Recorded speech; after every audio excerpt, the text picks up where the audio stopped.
Good morning all friends. आज हम बात करेंगे नोटरी नियम 1956 की धारा 4 और 5 के बारे में। धारा 4 में नोटरी के रूप में नियुक्ति हेतु आवेदन के बारे में बताया गया है और धारा 5 में आवेदन पर प्रारंभिक कार्रवाई क्या की जाएगी इसके बारे में बताया गया है। इससे पहले हमने धारा 1 और 2 का अध्ययन किया था, जिसमें परिभाषाएं और संक्षिप्त विवरण जो कुछ डेफिनेशन थी उनका दिया गया था, जिसका मैं वीडियो बना के अपलोड कर चुका हूं। और इस वीडियो से पहले एक धारा 3 पे स्पेशली वीडियो मैंने बना के अपलोड किया है, जिसमें धारा 3 में जो योग्यता है एक नोटरी एडवोकेट को नियुक्त होने के लिए क्या क्या योग्यता चाहिए उस वीडियो में बताया गया है। 15 मिनट का वो वीडियो है, आप उसको देख सकते हैं। उसको संक्षिप्त में मैं बता दूं कि धारा 3 में बताया गया है कि आवेदन देने की तिथि पे उसको 10 साल का वकालत का अनुभव होना चाहिए। अनुसूचित जाति, अनुसूचित जनजाति और पिछड़ा वर्ग की दशा में और महिलाओं की दशा में 7 वर्ष का उन्होंने अनुभव मांगा है कि जिस तारीख को आवेदन दिया जा रहा है उस तारीख तक उसकी 7 साल की वकालत की प्रैक्टिस होना जरूरी है। दूसरा, उसी में केंद्रीय सरकार और उससे संबंधित जो सेवकों के बारे में वो बंद किया गया है। अब हम बात इसमें करेंगे धारा 4 के बारे में। धारा 4 में जैसा कि बताया गया है कि नोटरी के रूप में नियुक्ति हेतु आवेदन, तो इसमें मैं आपको पूरे डिटेल के साथ कंप्यूटर स्क्रीन पे भी बताऊंगा कि धारा 2024 में नोटरी में जो अमेंडमेंट हुआ है उसके तहत आवेदन के प्रारूप 1 और प्रारूप 2 दिए गए हैं, सर्टिफिकेट भी दिया गया है। इसी प्रकार से जो नोटरी अधिनियम है 1952, उसकी धारा 15 के तहत शक्तियों का इस्तेमाल करते हुए केंद्र सरकार के द्वारा ये नोटरी नियम बनाया गया है 1956। इसमें कुल एक लगाए 17 धाराएं हैं, जिसमें से ये मेरे द्वारा धारा 4 और 5 के बारे में ये वीडियो बनाया जा रहा है। उससे आगे के वीडियो भी मैं आगे अपलोड करूंगा। नोटरी के संबंध में मेरे पहले से 4 और 5 वीडियो अपलोड हैं। बहुत से व्यूअर सवाल करते हैं कि नोटरी कैसे बना जाए, इसके संबंध में भारत में नोटरी कैसे बने या नोटरी कैसे बने, इसके संबंध में मैंने 2 वीडियो अपलोड किए हैं, आप उसे देख सकते हैं। और नोटरी के संबंध में मेरे और भी वीडियो अपलोड है, जिसमें भारत पोस्ट पोर्टल की रसीद से लेके सारे डॉक्यूमेंट्स की एक लिस्ट बना के मैंने अपलोड की है, एनओसी, एफिडेविट। अब हम स्क्रीन पे चलते हैं, जब मैं आपको पूरी डिटेल के साथ आगे की जानकारी प्रदान करता हूँ। जैसा कि आप देख रहे हैं कि अब हम कंप्यूटर स्क्रीन पर आ चुके हैं और धारा 4 नोटरी के रूप में नियुक्ति के लिए आवेदन के बारे में इसमें दिखाई दे रहा है, जो 1956 है, नोटरी नियम 1956 की धारा 4। इसको मैं आपको पढ़ के भी बता देता हूँ। नोटरी के रूप में नियुक्ति के लिए आवेदन, कोई व्यक्ति नोटरी, जिसे इसके बाद आवेदक कहा जाएगा, के रूप में नियुक्ति के लिए आवेदन फार्म 1 या फार्म 2 में ऑनलाइन कर सकता है, जैसा भी लागू हो, जो उचित सरकार के ऐसे अधिकारी या प्राधिकारी, जिसे इसके बाद सक्षम प्राधिकारी कहा जाएगा, को संबोधित किया जाएगा, जिसे वह सरकार आधिकारिक राजपत्र में अधिसूचना द्वारा संबद्ध में नामित करेगी। कहने का मतलब ये हुआ कि कोई व्यक्ति जो नोटरी का आवेदन करता है, नोटरी एडवोकेट नियुक्त होने के लिए, तो उसे आवेदक कहा जाएगा। नियुक्ति के लिए फार्म 1 या फार्म 2 में ऑनलाइन कर सकता है। फार्म 1 और फार्म 2 के बारे में मैं आपको जानकारी दे दूं कि इसका प्रारूप भी दिया गया है, जो नोटरी संशोधन अधिनियम 2024 में है। इस पे मैंने एक पूरा वीडियो बनाया है डिटेल के साथ, जो मेरे चैनल पे अपलोड है, आप उसको भी देख सकते हैं। लेकिन मैं इसमें भी आपको उस फार्म 1 और 2 के बारे में जानकारी बता देता हूं। मैं इसमें आगे और पढ़ दूं। स्मारक नियम 3 के खंड का में निर्दिष्ट व्यक्ति द्वारा प्रारूप 1 के अनुसार तथा उक्त नियम के खंड ख और ग में निर्दिष्ट व्यक्ति द्वारा प्रारूप 2 के अनुसार तैयार किया जाएगा। कहने का मतलब यह हुआ कि स्मारक नियम 3 के खंड 1, नियम 3 के खंड का में निर्दिष्ट व्यक्ति द्वारा प्रारूप 1 के अनुसार भरा जाएगा।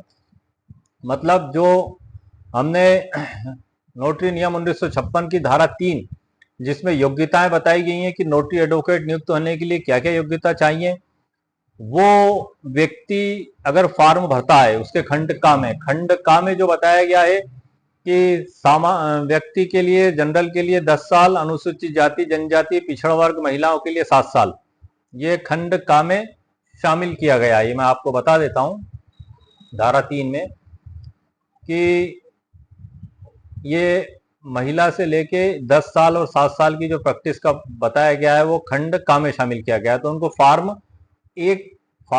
एक प्रारूप एक उसके द्वारा भरा जाएगा अगर वो नोटरी एडवोकेट नियुक्त होना चाहता है तो। दूसरा, खंड खा और गा में निर्दिष्ट व्यक्ति। अब खंड खा और गा में जो निर्दिष्ट व्यक्ति हैं उनके द्वारा फॉर्म सेकंड भरा जाएगा, जो कि केंद्र सरकार के अधीन भारतीय विधिक सेवा के सदस्य से संबंधित है, न्यायिक सेवा का सदस्य रहा हो, उनके द्वारा फॉर्म भरा जाएगा।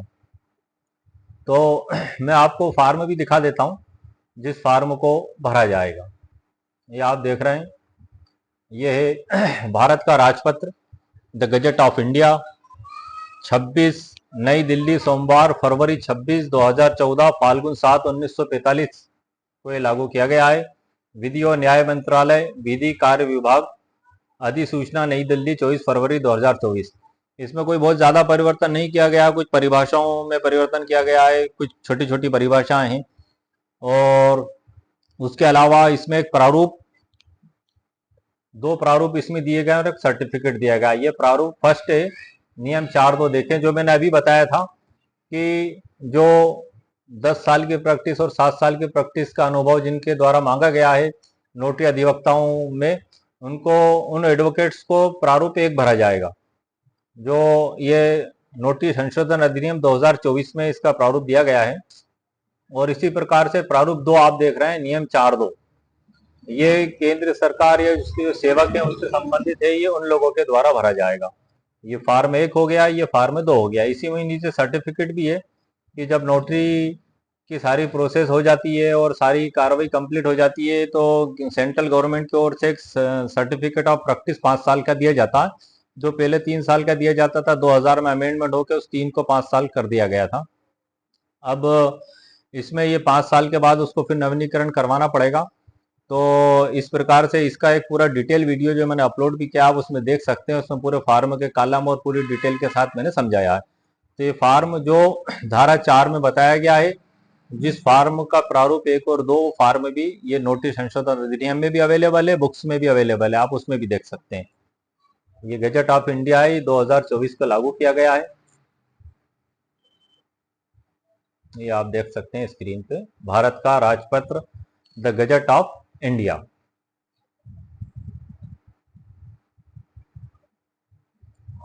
अब हम बात करेंगे नोटिस के बारे में। ये नोटिस आप देख रहे हैं स्क्रीन पे।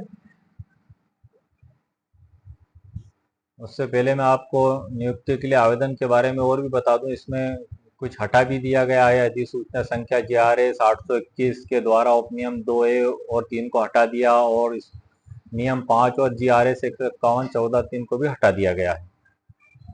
तो ये धारा 4 में नोटरी नियुक्ति के लिए आवेदन जो दिया जाएगा उसको आवेदन किया जाएगा, और उसके द्वारा फॉर्म 1 और फॉर्म 2 ऑनलाइन भी भर सकता है। अब ऑनलाइन क्योंकि 2024 में नोटरी अधिवक्ता नियुक्त किए गए हैं, तो इससे अच्छा उदाहरण तो आपको कोई हो ही नहीं सकता जो मैं समझाने के लिए बताऊं। तो मैं आपको वही चीज सबसे पहले बता देता हूं। ये तो बेसिक लॉ हो गया, लेकिन बतौर एग्जाम्पल मैं आपको समझाने के लिए बता रहा हूं ताकि आपको धारा 4, 5, 6 आसानी से समझ में आ सके।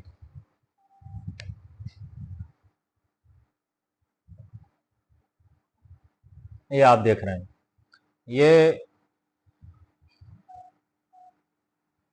Government of India, ministry of law and justice, department of legal affairs, notary cell के द्वारा एक नोटिस दिया गया था, appointment of notary by the central government in the state of Madhya Pradesh. मतलब ऑल इंडिया में सेंट्रल गवर्नमेंट के द्वारा नोटरी एडवोकेट्स नियुक्त किए जा रहे हैं। अब जो नोटरी एडवोकेट्स नियुक्त किए जा रहे हैं, तो पहले उनसे फॉर्म भरवाया गया, उसके बाद उनको ईमेल के जरिए इंटरव्यू की सूचना दी गई, फिर ऑनलाइन उनका इंटरव्यू लिया गया। इंटरव्यू लेने के बाद जिन जिनका चयन हो गया उनके नाम की लिस्ट भेजी गई। लिस्ट भेजी जाने के बाद फिर ये नोटिस भेजा गया कि ये डॉक्यूमेंट्स आपको लगाकर भेजना है, मतलब आवेदन की कार्रवाई में जो करना है। तो ये आवेदन में जो दिया गया है मैं आपको बता दूं, इसके संबंध में भी मेरा एक वीडियो पहले से अपलोड है, आप उस वीडियो को भी देख सकते हैं, जिसमें मैंने पूरी डिटेल के साथ सारी जानकारी दी है।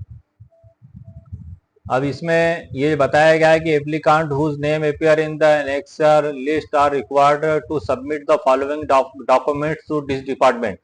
Receipt of payment of ₹2000 only, मतलब 2000 रुपए की भारत कोष पोर्टल की रसीद, इनको जमा कराना है। Self attested photocopy of high school या 10th passing certificate, self attested photocopy LLB degree, self attested photocopy of certificate of enrolment as an advocate, original no objection certificate NOC, जो आपका स्टेट बार काउंसिल है वहां पे आपको पैसे जमा करा के NOC सर्टिफिकेट लाना है, वो original. Self attested photocopy of Aadhaar card, self attested photocopy caste PWBD certificate if applicable. मतलब अगर आपने जो धारा 3 में जो अनुसूचित जाति जनजाति पिछड़ा वर्ग का अगर आपने लाभ लिया है तो आपको आपके कास्ट का सर्टिफिकेट लगाना पड़ेगा, अन्यथा आपको उसके तहत कोई लाभ या छूट नहीं दी जाएगी। 2 passport size colour photo, candidate's full name, father's name and correct address with the pin code in Hindi and English along with 3 specimen signature on a white plain paper। मतलब एक कोरे कागज पे आपको हिंदी और अंग्रेजी में पता भी लिखना है और पता लिखने के बाद आपको कागज पे अपने सिग्नेचर भी करके देना है। उसके बाद an affidavit duly attested by first class magistrate deposing the following points. मतलब इन पॉइंटों पे जो इसमें दिए गए एक एफिडेविट तैयार होगा जिसको फर्स्ट क्लास मजिस्ट्रेट के द्वारा सत्यापित किया जाएगा। ये सभी डॉक्यूमेंट्स आपको तैयार करके इस एड्रेस पे भेजना है। To the under secretary notary cell ministry of law and justice department of legal affairs middle D wing 4th floor Janpath Bhawan जनपद न्यू दिल्ली 110001।